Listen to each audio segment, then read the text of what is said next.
No capítulo 20 do segundo livro das Crônicas, vimos que Josafá, rei de Judá, teve medo quando soube que os amonitas e moabitas vinham em grande número pelejar contra ele e se pôs a buscar ao Senhor.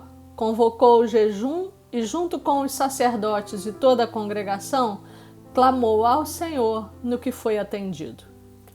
Agora, no capítulo 32, a Bíblia narra que Senaqueribe, rei da Assíria, entrou em Judá e acampou-se contra as cidades fortificadas, intentando apoderar-se delas.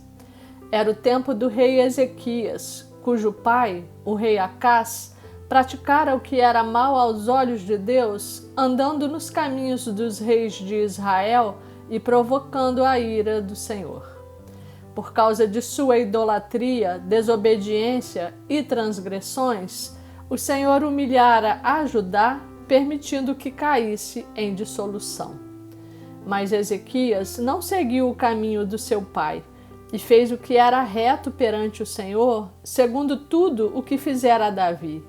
Mandou derrubar os altares e postes ídolos erguidos para adoração a outros deuses, determinou a purificação dos sacerdotes e da casa do Senhor, restaurando a aliança com Deus.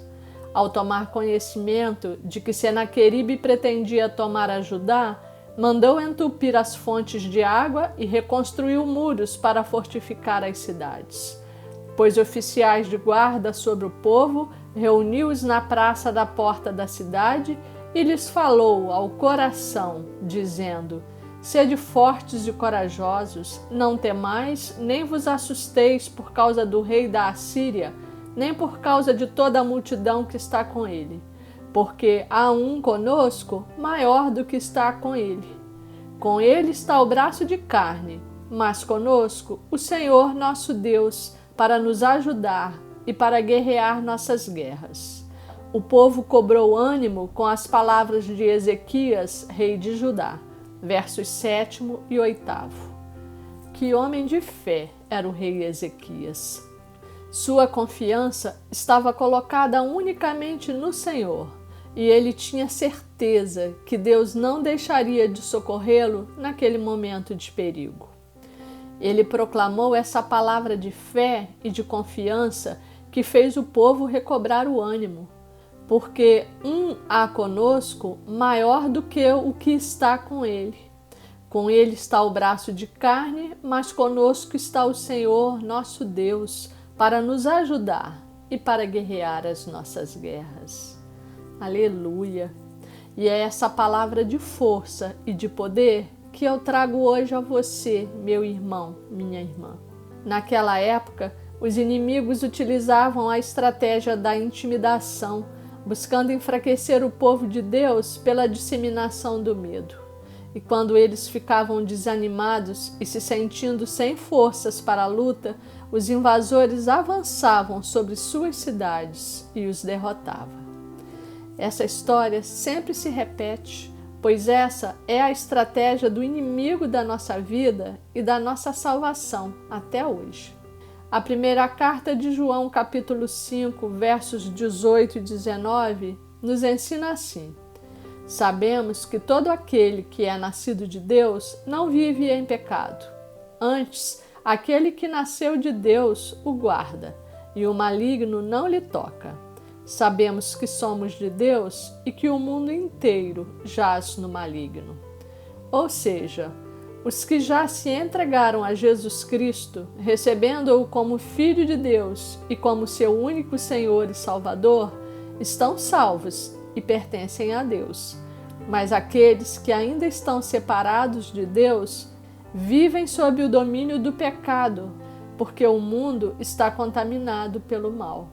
Mas é preciso dizer que o Senhor Jesus Cristo não prometeu vida tranquila e livre de problemas e sofrimentos a quem resolvesse segui-lo. Ao contrário, pois ele disse: No mundo passais por aflições, mas tende bom ânimo, eu venci o mundo. João 16:33. Então, mesmo aqueles que estão em Cristo Jesus, que renasceram com ele em espírito e que se dispuseram a andar nos seus caminhos, não estão livres das tentações, das tristezas, das dores, das dificuldades, dos sofrimentos, das injustiças, das doenças, das perdas e dos reveses. Como vivemos no mundo, todos estamos sujeitos a vivenciar essas situações, até porque Deus não faz acepção de pessoas, porque Ele faz nascer o seu sol sobre maus e bons, e vir chuvas sobre justos e injustos. Mateus capítulo 5, verso 45. Além disso, o inimigo da nossa salvação não perde tempo. Sejam em situações boas ou ruins, alegres ou tristes, é da sua natureza lançar pensamentos de medo, de ansiedade, de impossibilidade, de fraqueza e de derrota em nossa mente. Sem que nós percebamos, vai bombardeando esses maus pensamentos que causam insegurança e dúvida para dentro de nós e que vão nos paralisando diante da perspectiva de que não vamos conseguir vencer. E passamos a nos sentir injustiçados, sem forças, fracos na fé e abandonados por Deus.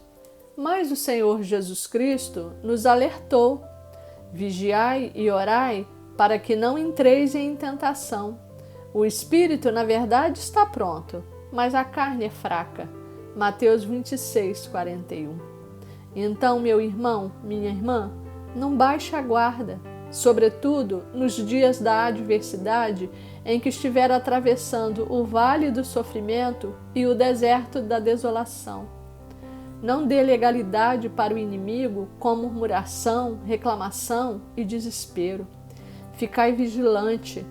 Repreenda esses pensamentos que vêm do maligno para te trazer medo e dúvida em nome de Jesus, e não deixe que as suas setas envenenadas venham se alojar em você. Sujeitai-vos, portanto, a Deus, mas resisti ao diabo e ele fugirá de vós. Chegai-vos a Deus e ele se chegará a vós outros. Tiago 4, 7 e 8. Na hora da desolação, da tentação e da dificuldade, busque a presença do Senhor. Reafirme as suas palavras, que são poder, espírito e verdade na sua vida. Reative e fortaleça a sua fé, crendo que o Espírito Santo de Deus habita em você e que Deus Todo-Poderoso luta as suas guerras, te segura pela mão e trabalha a seu favor.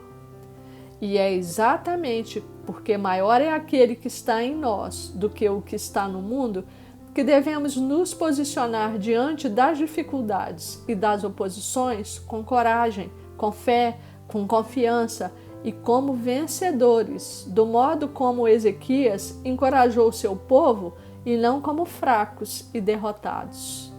Como ensinado em Romanos 12, 2, não vos conformeis com este século, mas transformai-vos pela renovação da vossa mente, para que experimenteis qual seja a boa, agradável e perfeita vontade de Deus.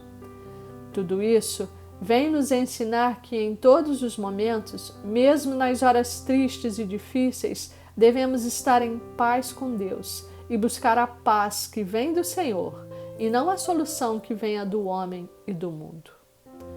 E devemos colocar tudo em suas mãos e descansar. Lançai sobre ele toda a vossa ansiedade, porque ele tem cuidado de vós. Primeira carta de Pedro 5, verso 7. Lembre-se, meu irmão, minha irmã, ainda que você ande pelo vale da sombra da morte, não tenha medo, porque o Senhor está contigo. Salmos 23, 4. Em nenhuma situação você estará sozinho ou sozinha, porque o Senhor Jesus assim prometeu. Eis que estou convosco todos os dias, até a consumação do século. Mateus 28, 20. Além disso, Ele é o Deus do impossível. Tem poder para realizar todas as coisas e para transformar todas as situações, sendo que nada pode lhe resistir. Para os homens é impossível, contudo, não para Deus, porque para Deus tudo é possível. Marcos 10, 27. Então não se desespere nas horas de aflição e de aperto, porque, por maior que pareça o seu problema, aquele que está contigo é maior e não existe limite para a sua atuação. Você pode ser fraco, mas o Deus que está contigo é forte e não há situação que ele não possa resolver. E não confie em seu próprio braço e na sua limitada capacidade para enfrentar e vencer os obstáculos. Coloque sua confiança na sabedoria e na força do Senhor. Tome posse da presença de Deus que está em você e do poder que existe no nome do Senhor Jesus. E como Ezequias, esforçai-vos e tende bom ânimo. Confie no Senhor e no seu soberano poder, pois o mesmo capítulo 32 do segundo livro das Crônicas narra no verso 21 que o Senhor enviou um anjo que destruiu todos os homens valentes, os chefes e os príncipes no arraial do rei da Assíria. E este, com o rosto coberto de vergonha, voltou para a sua terra.